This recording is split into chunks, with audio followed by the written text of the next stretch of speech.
Pai e a comunhão do Espírito Santo esteja com cada um de vocês. Amém. Amém. Bom dia. Convido a abrirmos as nossas Bíblias, no texto que já foi lido, Gálatas, capítulo 6, versos 1 a 5. Gálatas, capítulo 6, versos 1 a 5.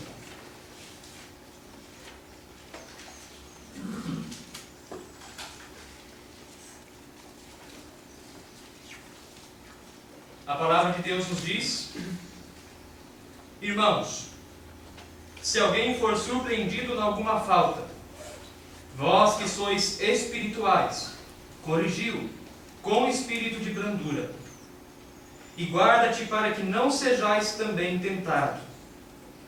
Levai as cargas uns dos outros, e assim cumprireis a lei de Cristo. Porque se alguém julga ser alguma coisa não sendo nada, assim mesmo se engana.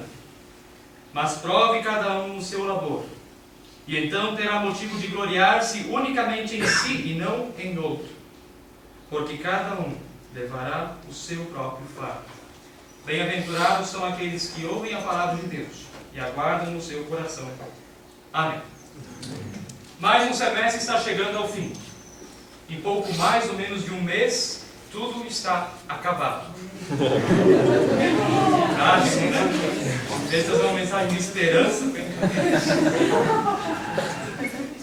E nós já começamos a pensar: será que conseguimos? Será que não conseguimos? Quantas tarefas, quantas cargas temos que levar? Também quantas preocupações nós já trouxemos de casa, nossa família. Quanta preocupação também por causa do nosso pecado, por causa da nossa vida espiritual. E o texto hoje nos quer ensinar algo sobre esses pesos que carregamos. Na preparação dessa mensagem, uma cena que veio na minha cabeça o tempo todo, e eu não consegui me livrar dela, é a formiga. Vocês acham meio estranho, né? Como é que pode uma coisa tão pequena, né, aparecer numa prédia? E ali, terra de ver, acho, né? Tem ali 3 formigas carregando cada uma folhinha. E são seres da criação tão pequenos, mas capazes de suportar um grande peso e carregá-los por metros, talvez para elas pequenininhas é quilômetros até. Tudo isso para que quando chega ao inverno, que em São Bento é o ano inteiro, essas formigas em São Bento, elas, olha, elas têm que se mudar lá para Blumenau. Que é muito frio para elas, né? Não morrer afogada daí.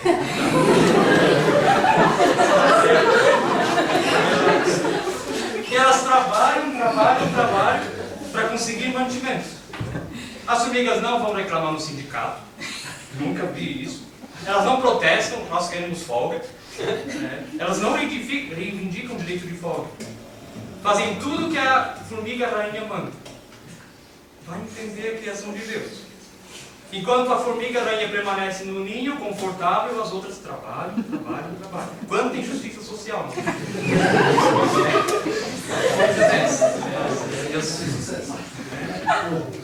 E as formigas, elas não fazem isso porque podem escolher.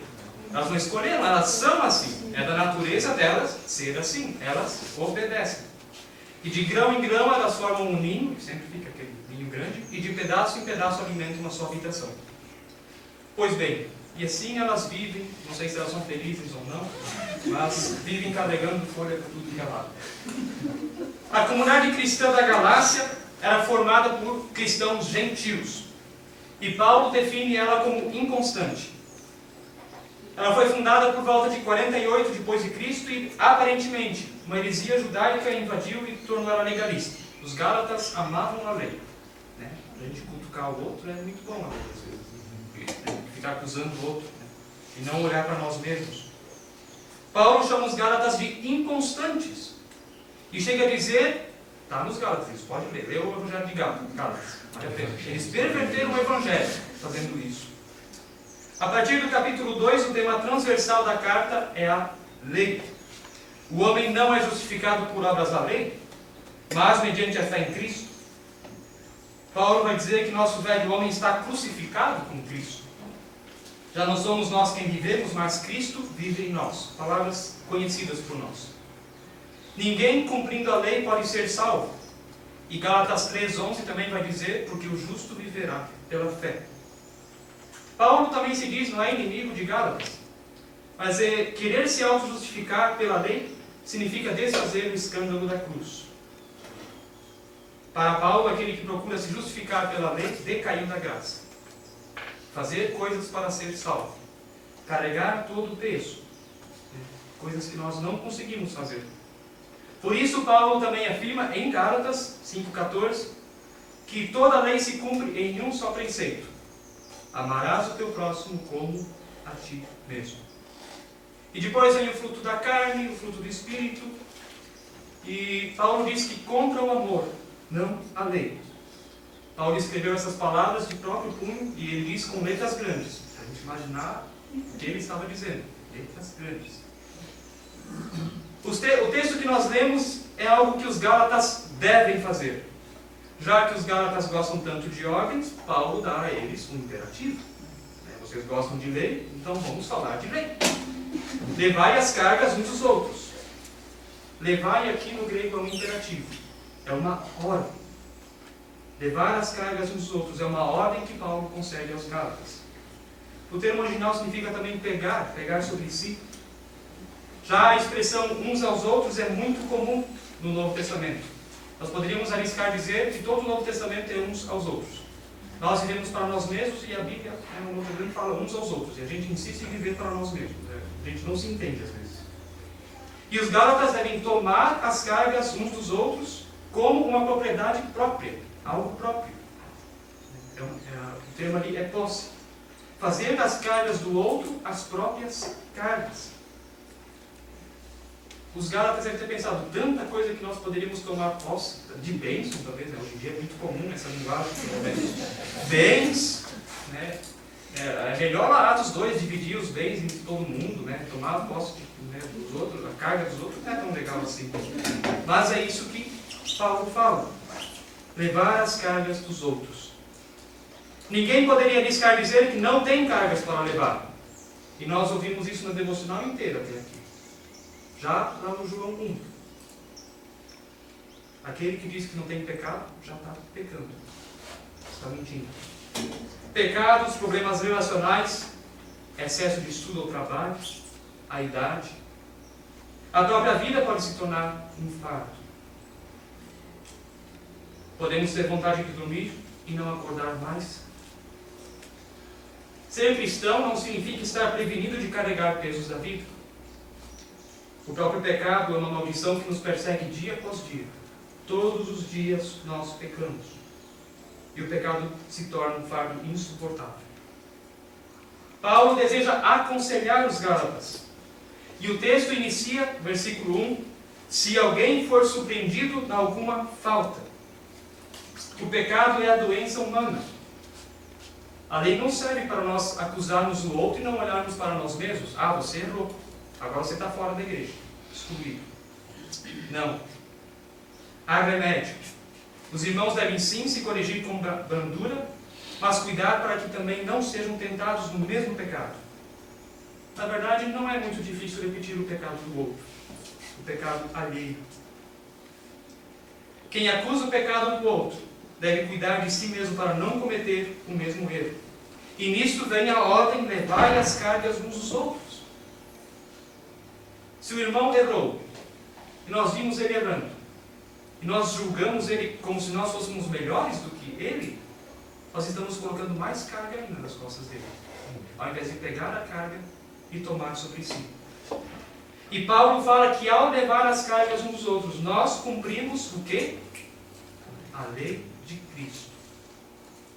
Já que os Gálatas têm uma quedinha pela lei, Paulo dá a eles uma lei. E qual é essa lei? É a lei do amor. O amor é ensinado e praticado por Jesus até as últimas consequências, até a cruz. Contra o amor não há lei, pois toda lei se cumpre no preceito: amarás o teu próximo como a ti mesmo. O amor não vê somente a si mesmo, o amor vê o outro. Foi isso que Jesus ensinou e fez. Jesus não disse apenas eu te amo, querendo dizer, eu gosto de ti. Não. O amor de Jesus é o amor prático. Ele foi até a cruz para mostrar que ele nos ama. Esse é o amor prático, o amor ato, o ato de amar.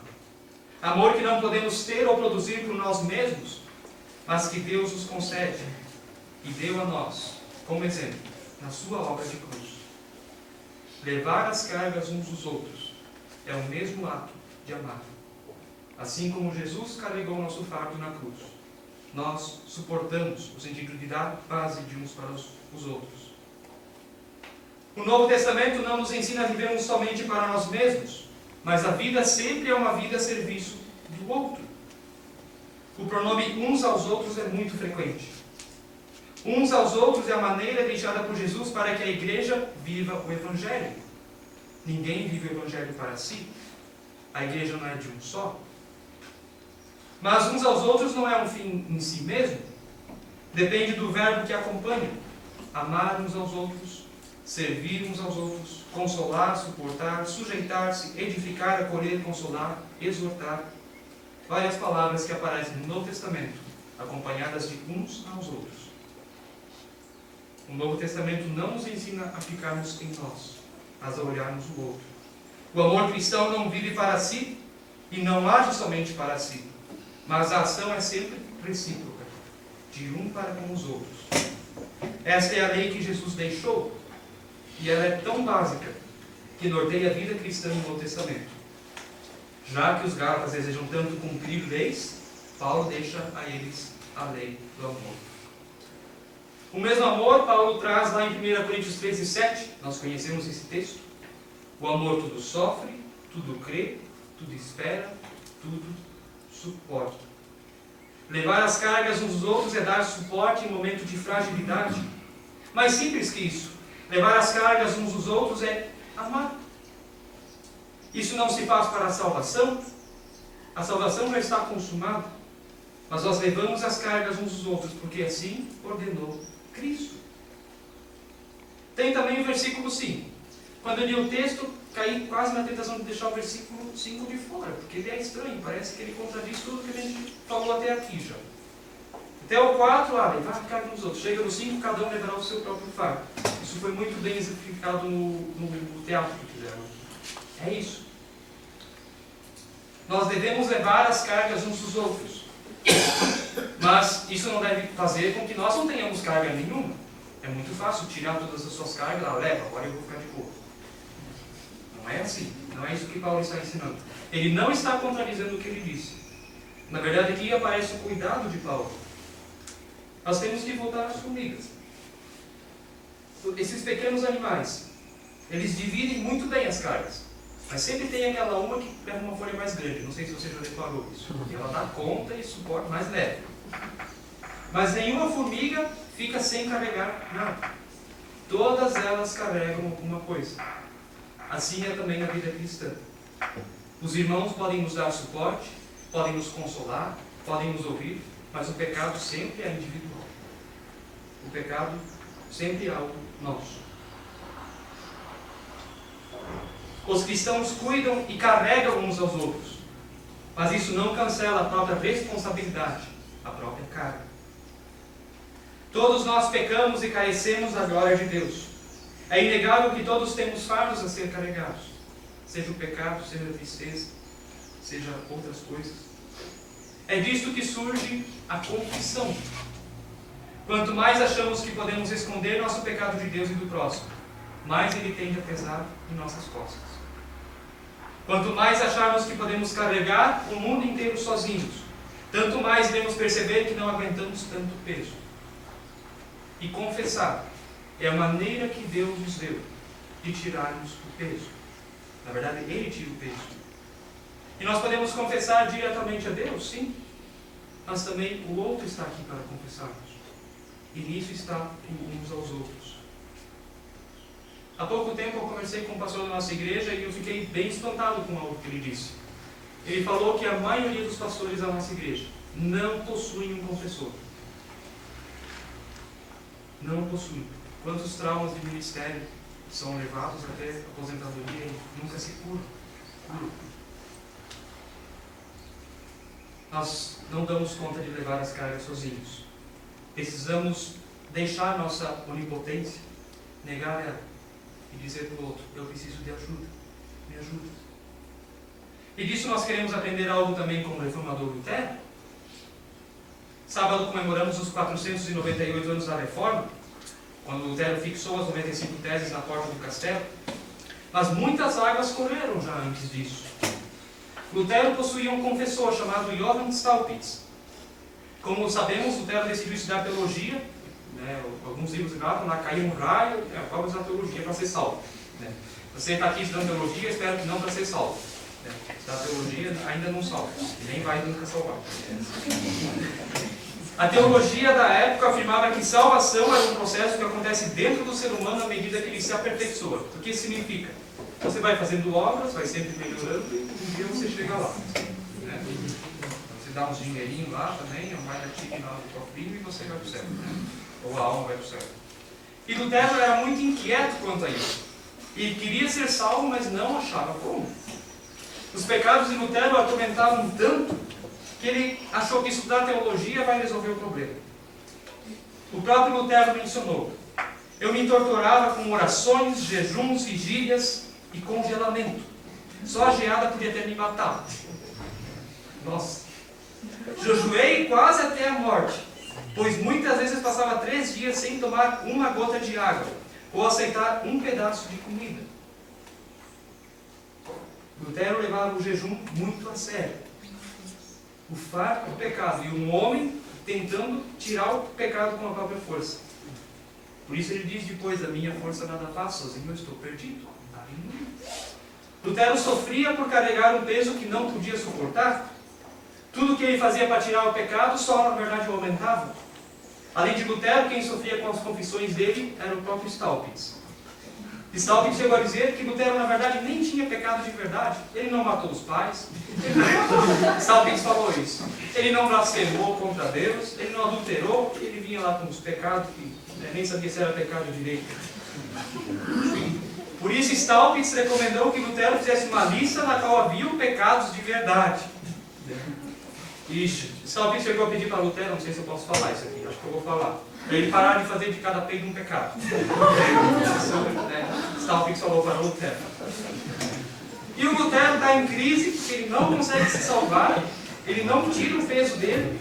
O que Staupitz faz? Vai estudar mais, vai fazer doutorado. A pessoa já está em crise, mas vai ler mais.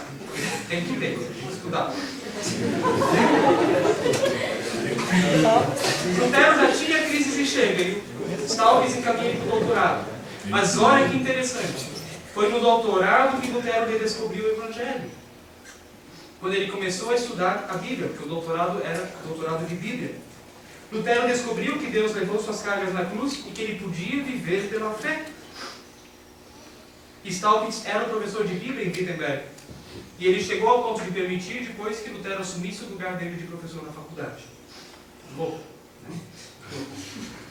Lutero estudou a Bíblia com profundidade de 1517 a 1518.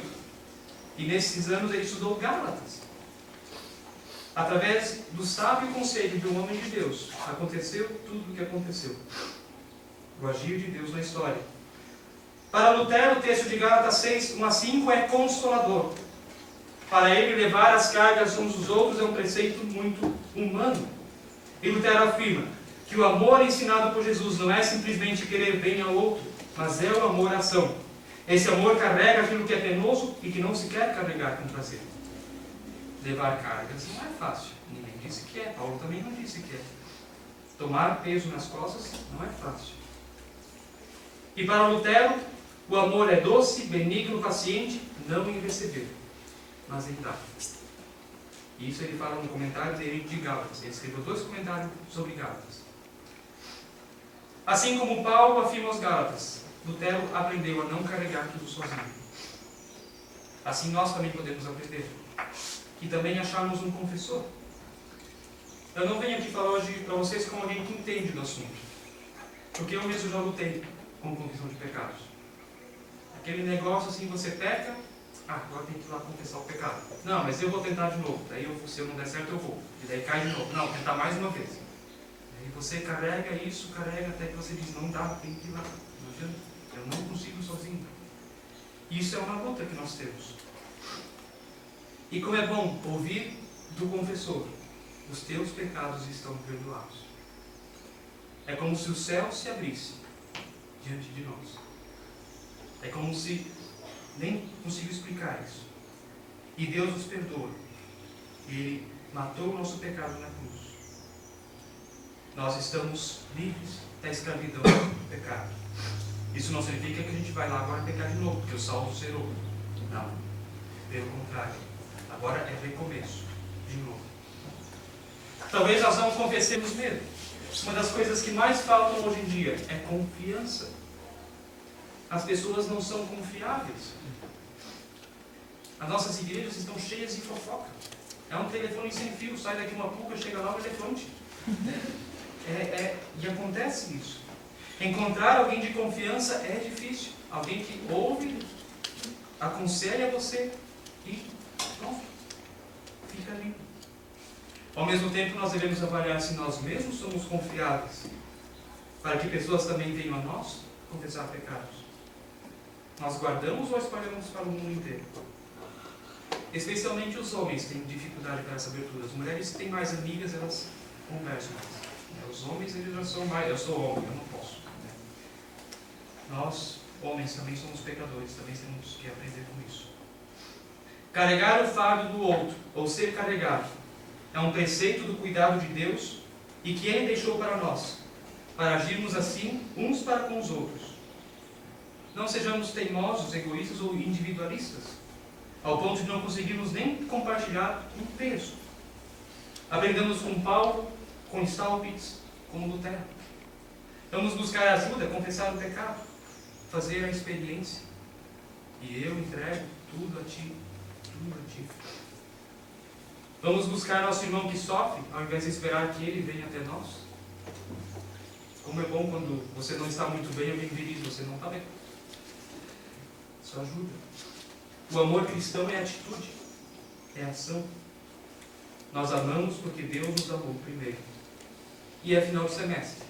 Eu não sei quais são as cargas que você está carregando.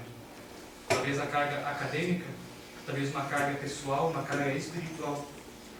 Contudo, nós não estamos sozinhos. Em primeiro lugar, Deus mesmo está conosco. Ele não nos abandonou. E como diz uma frase das senhas de hoje, Ele nos carrega nos seus braços. Nós podemos confiar em Deus, segurar na mão dEle. Se carregar o fardo sozinho está difícil, que Deus nos dê um irmão para podermos confessar o pecado. Se alguém vier confessar o pecado a você, deixe isso entre você e Deus. E ao fazer isso, nós seguimos o próprio exemplo de Cristo, que na cruz carregou os fardos do mundo inteiro. Muitos traumas e problemas emocionais podem surgir só pelo fato de não revelar o que está nas costas. O psicossomatismo, e vai somando, uma hora você não dá conta. Deus ainda nos ama. E se nós queremos uma prova disso, basta nós olharmos para a cruz, que é a loucura que nos cura, onde Deus nos espera, onde Ele carrega o nosso fardo e dá o exemplo para o nosso irmão. E a paz de Deus, que excede todo entendimento, guardará o teu coração e a tua mente em Cristo Jesus. Amém.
Senhor.